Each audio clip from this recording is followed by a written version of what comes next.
Esta semana, la Corte Suprema de Estados Unidos permitió al gobierno de Donald Trump retirar el estatus de protección temporal a 350.000 venezolanos, en la que ha sido considerada por expertos como la mayor privación de estatus legal a extranjeros en la historia moderna del país.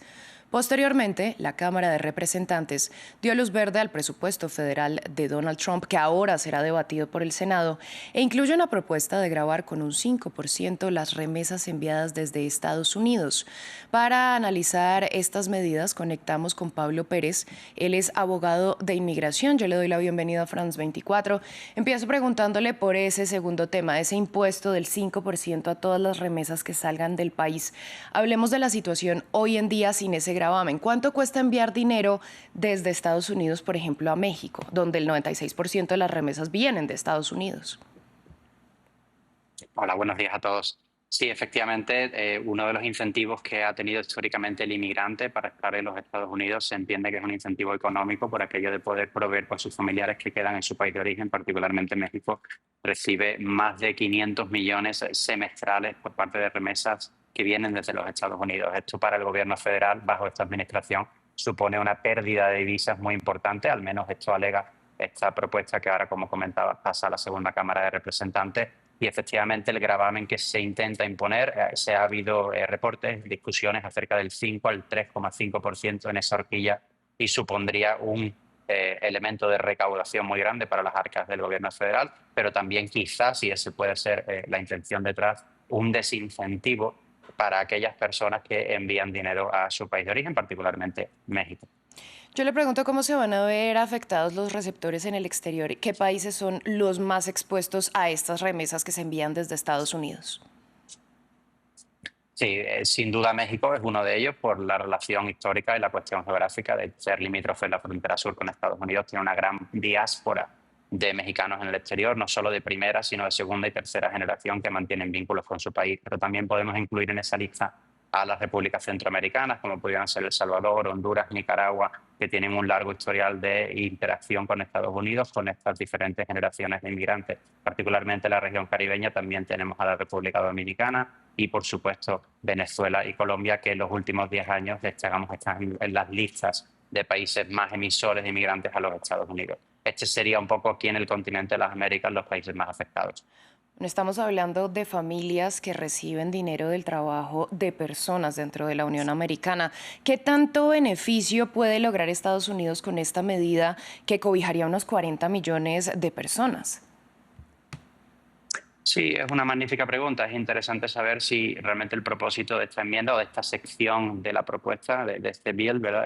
De esta propuesta legislativa, tiene un afán recaudatorio o si realmente es una piedra más o un elemento más en la estrategia general de disuadir la inmigración ilegal y de fomentar esta deportación voluntaria, ¿verdad? Si la persona que está en Estados Unidos ya no tiene un incentivo, ese incentivo se ve reducido en su capacidad de poder enviar dinero, porque este dinero va grabado en un porcentaje, sea un 3,5, un 5%, quizás va a tener, insisto, menos incentivo en enviarlo y por lo tanto puede plantearse junto con el resto de medidas la posibilidad de volver a su país de origen.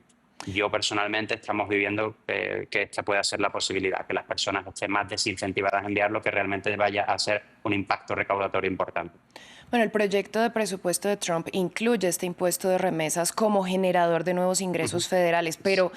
¿realmente es suficiente para cubrir las exenciones más amplias que están previstas en ese mismo proyecto? Bueno, sin ser economista y sin tener los detalles, porque todavía está en discusión legislativa, parece poco probable que sea suficiente con este gravamen. Recordemos que el esfuerzo político de la Administración, o al menos el mensaje de una deportación masiva, esta tiene un coste alto para las arcas del gobierno federal, en recursos humanos, en recursos financieros, en logística, en interacción entre las diferentes agencias. Esta medida justifica esta propuesta en su propio preámbulo, viene a financiar, no en su totalidad, pero sí en un porcentaje, estos esfuerzos económicos de, digamos, deportación masiva que lleva a cabo la presidencia actual. Pero entonces este dinero entraría en una doble tributación, es decir, teniendo en cuenta que también se cobra un Ujú. valor en el país que entra. Es correcto, pero son dos actos fiscales diferentes, dos actos, digamos, económicos diferentes. Claro, Estados Unidos y el legislador en Estados Unidos no tiene la posibilidad de reinterpretar o de modificar las leyes en terceros países, solo faltaría, ¿verdad? pero la realidad es que es algo novedoso, algo a lo que no nos hemos enfrentado. De hecho, la persona que emite dinero en principio es una regalía, no necesariamente una transacción. Puede ser catalogada como una regalía o una donación que en principio en el Código Fiscal de Estados Unidos tiene ciertas excepciones. Por eso es importante ver cuál va a ser, más allá de la propuesta inicial, el producto final y si pasa a las mayorías, como así parece en ambas cámaras del Congreso, y el efecto que tendría no solo, como tú bien comentas, para la población que lo emite, las personas que lo envían desde Estados Unidos, sino para cada uno de estos países receptores. Nosotros hemos nombrado algunos, pero inmigrantes en Estados Unidos hay de más de 150 nacionalidades que podemos presumir que muchos de ellos lo envían a esos países. Un complejo muy difícil esta ley, esta propuesta. También se contempla la eliminación del impuesto a las propinas. ¿Cómo afecta esta medida a los migrantes? Sí, efectivamente, sabemos que históricamente la población migrante en Estados Unidos en las economías que más impacto, más presencia tienen en la economía de servicios, ¿verdad? Esto va desde la agricultura hasta el servicio hostelero y, por supuesto, de hostelería, de restauración. Si efectivamente donde más se produce ese intercambio de propinas, de tips en los Estados Unidos es en las transacciones, digamos, de comida, de alimentos, de transacciones rápidas, pues evidentemente tendría un impacto en la capacidad adquisitiva en los bolsillos de estas personas que trabajan en esas industrias. Y los migrantes, una vez más, son mayoría en esas áreas. Si hablamos ahora del estatus de protección temporal, ¿en qué condiciones van a quedar los 350.000 venezolanos que se beneficiaban de esta medida? Sí, una vez sean publicadas las normas de revocación final, que se entiende que va a ser en los próximos días, ¿verdad? Una vez que se emitió esta orden, digamos, de urgencia por parte de la Corte Suprema el lunes pasado, tendrá ya sí un efecto inmediato. Ya estamos viendo cómo está teniendo dos efectos esenciales. El primero es para el individuo y sus familias, ¿verdad? Entender si existe la posibilidad de hacer un trasvase o de continuar con un alivio legal alternativo, sea el ajuste de estatus por ley de empleo, ley de familia, sea el asilo afirmativo, el defensivo. Existen vías, siempre asesorar que consulten con un abogado o abogada especialista en ley migratoria para entender sus posibilidades individualizadas. Y por otro lado, el segundo impacto es para la economía de los empleadores en Estados Unidos. Recordemos que todo empleador en Estados Unidos tiene la obligación de mantener el I-9, que es el registro, verificar de manera activa que la persona que tiene empleada o personas que tiene empleadas están autorizadas para el ejercicio del trabajo. Ya estamos viendo cómo empresas están tomando medidas anticipadas para prevenir dejar a personas empleadas sin autorización y que puedan ellos, empleadores, recibir una multa o una sanción por parte del gobierno federal. Justamente le pregunto, empresas como Disney ya anunciaron que a sus trabajadores venezolanos protegidos con el TPS los van a enviar a una licencia no remunerada de cierto tiempo, pero ¿cuál es el efecto para las empresas y para esos migrantes que quedan pues en ese stand-by, en esa pausa? Indudablemente para la empresa, particularmente Disney y en la región de la Florida, donde está el famoso parque temático, ¿verdad? Es un impacto indudable. Imagínense cualquier empresa perder una fuerza laboral, una fuerza de empleados del 10, 15, 20%, incluso del 5%. Piensen en un restaurante de 10 personas que 2 se ponen enfermas, ya es una disrupción. Pues lleven esto a una escala mayor. Indudablemente es un impacto para las empresas y, por lo tanto, indudablemente para la economía norteamericana, que no está precisamente en sus mejores momentos. E igualmente para los individuos, el caso particular de Disney, han utilizado un elemento que es común en la ley de empleo, la ley laboral estatal y federal a lo largo de los 50 estados de Estados Unidos, que es dejar a una persona una especie de baja técnica sin un despido como tal.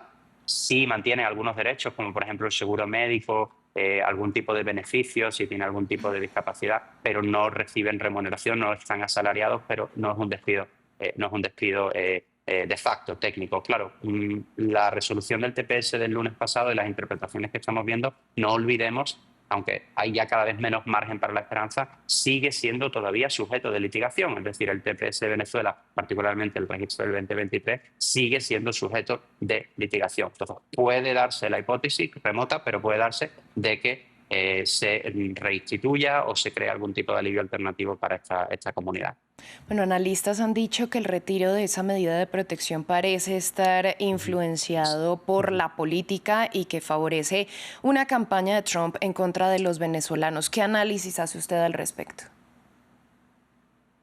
Bueno, Estos son temas delicados porque realmente el TPS, recordemos que es un programa que sí está contemplado evidentemente en la ley migratoria, en el INA, en el Estatuto Migratorio, que es un programa de naturaleza temporal y que tiene la posibilidad discrecional de adjudicarlo la administración que en ese momento está en la Casa Blanca. Y así ha sido a lo largo de los últimos 25 o 30 años por los diferentes países que lo tienen. Entonces, criticar que una administración utilice esa discreción, pues realmente la ley lo permite hacer. Ahora bien, en la aplicación de esa discreción no se pueden crear vulneraciones de derechos, no se pueden crear inconsistencias legislativas y sobre todo no se puede hacer acortando los plazos que la ley indica, dejando a personas desprotegidas. Esto precisamente es lo que se está litigando. Con respecto a la posición de la administración actual, respondiendo brevemente a tu pregunta, a ver, por un lado estamos recibiendo mensajes, por ejemplo, por parte del secretario Marcos Rubio del Departamento de Estado, hablando de la situación en Venezuela, de la inseguridad y de la situación con el régimen, incluso sancionando a terceros países que comercien el crudo, el petróleo con Venezuela, y por otro lado están desprotegiendo a una población que sufriría las consecuencias que por otro lado denuncian. Entonces quizás hay una falta de consistencia con respecto al mensaje, pero bueno, realmente hay que ver cómo los eventos se desenvuelven en las próximas semanas y meses. Pues Pablo,